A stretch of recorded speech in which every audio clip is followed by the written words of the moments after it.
I started rapping, and then before I knew it, it just was me and X rapping.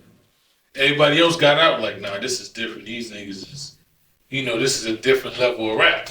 So we rapped for about a good hour, and all I know is at the end of the day, at the end of the night after we finished, X took me on tour with him. You know what I'm saying? He was like, nah, he started mentoring me. School.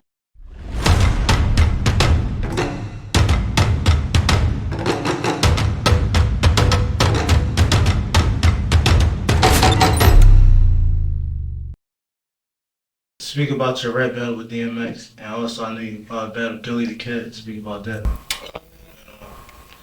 So X is one of my mentors.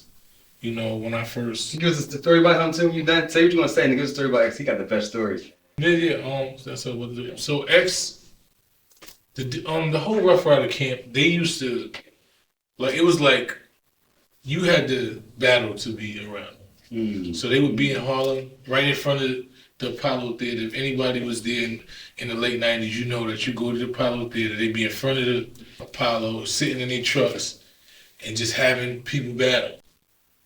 So that was like the stage. So when I first got signed, To who? I was signed to Def Jam. Okay. I was signed to Chris Lighty, R.I.P. How did that feel, like inside? I mean, it was like a dream come true. Originally I was supposed to sign to Entertainment, who was Biggie's label. Right after he passed, who was his partner, was supposed to sign me, but it didn't happen like that. You got a chance to meet him? No, I never met. I met not while I was rapping. Right. I met Big. I went to a concert he did at Howard Homecoming, and then I went to a show that he did in the Palladium. Okay. With Wu-Tang, which was probably one of the craziest shows I've ever been to. And I met him there with my brother Chi Ali, because Chi was like in the industry there, so Chi had me there, and I met him through him. But when I was actually rapping, I never got that. Cool. So go back to your story. So Rough Riders, you said the Rough Rider. So yeah, you used to have to go in front of the Apollo. So I would go in front of the Apollo and I came out there when I first got into the industry. My man, who was my CEO of my label, who was the person who kind of like found me, my man Tone. He was like, yeah, we're gonna go to, he would bring me to all the spots wherever they was rapping. So I went out there one day and we were just out there and it was, oh, this nigga nice, come to the studio. So then Who said this? D from Rough Riders, not DMX, All right. but D.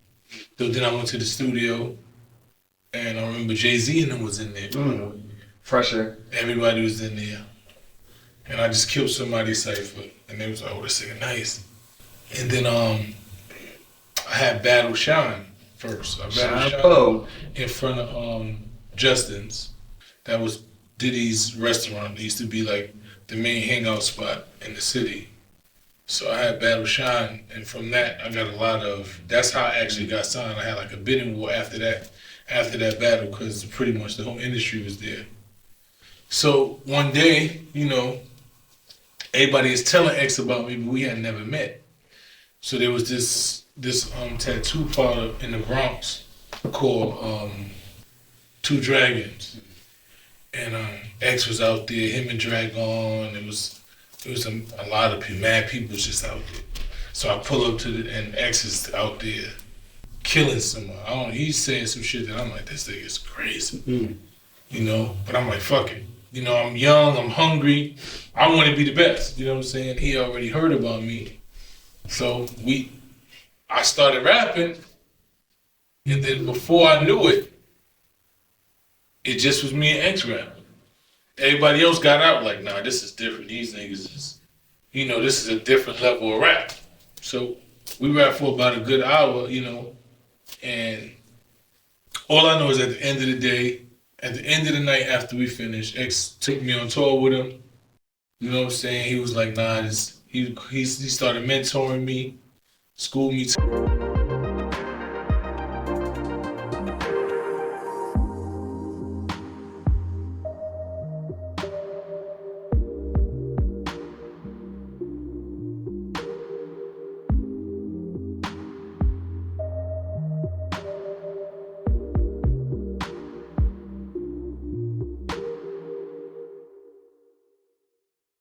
to a lot of different shit, you know, and we got music together. He was like one of my closest industry, especially in the industry. He was just really one of my closest, you know, comrades.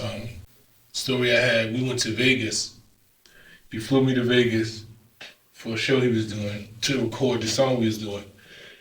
And as soon as I get there, he pulls up in these fucking four-wheelers, and it's two of them. He got two twin girls. So somebody else was driving one. I don't know. We drive to the hotel. We get to the hotel. We in the studio. We listen to beats. We get to the hotel. And we slowly get to the hotel. He just smoking weed. He's rolling in weed. I don't smoke weed. I don't do none of that shit. So he's just like, you smoke? I'm like, nah. He's like, you gonna smoke today? And I'm like, nah. He's like, you sure? Don't worry about it. Don't worry about it. You smoke weed. So my man's just looking at me laughing. So he pulls the weed up. So I'm sitting there. I'm like, nah, X, I'm good. Come on, man. Take 2 4. Come on, just two. Real quick. Next thing I know, I done hit the weed 2 times. Oh man, We got some handy. He telling me stories about how he just breaking so much shit down to me about how the music that he put out now, he made in '88, and that he took the same lyrics and he put them to new beats, the same shit that niggas told him wasn't gonna make it. Now it's selling 5 or 6 million. I'm just sitting there like, and he was just breaking so much shit down to me, just telling me his life and explaining it to me, some shit. And but I'm getting so high.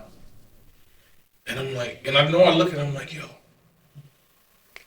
I said, this feels good. I said, but I couldn't talk. Like my mouth was just mad slow. And I was like, if I could rap when I was like this, you'd be a dope. But I can't talk. I said, I can't even talk. So why did you never smoke before?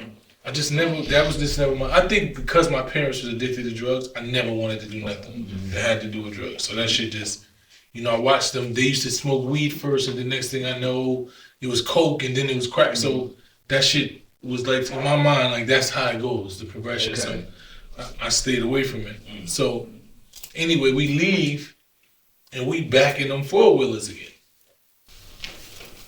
And I just know, we drive somewhere.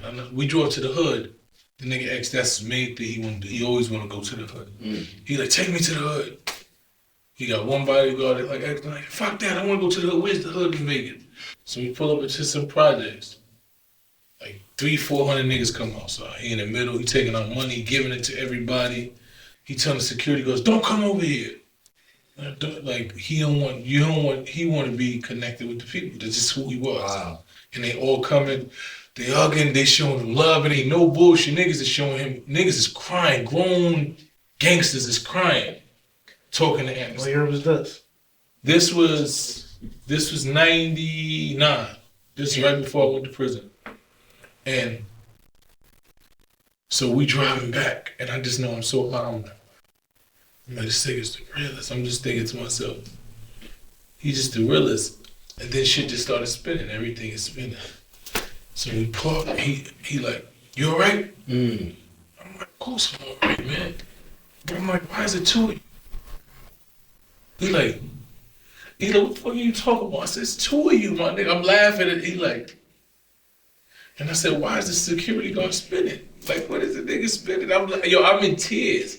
Cause in my mind, I really see the nigga spinning. He like, he said he do a lot of things, Mike, but he don't spin. And I'm like, nah, the nigga's spinning. I said, yo, this nigga's spinning. I got tears in my eyes. He's like, all right, no more weed for you. The only time you smoked was with DMX. That's the only time I ever smoked in my life. That's like that story in Big Pat Jay-Z and his brother. You mean same type never of story. Smoked again, and then that's heavy. I went back to the hotel and threw up. I slept on the toilet bowl, like throwing up. Wow. For like 5. I woke up in the bathroom next to the toilet bowl. That's a great story.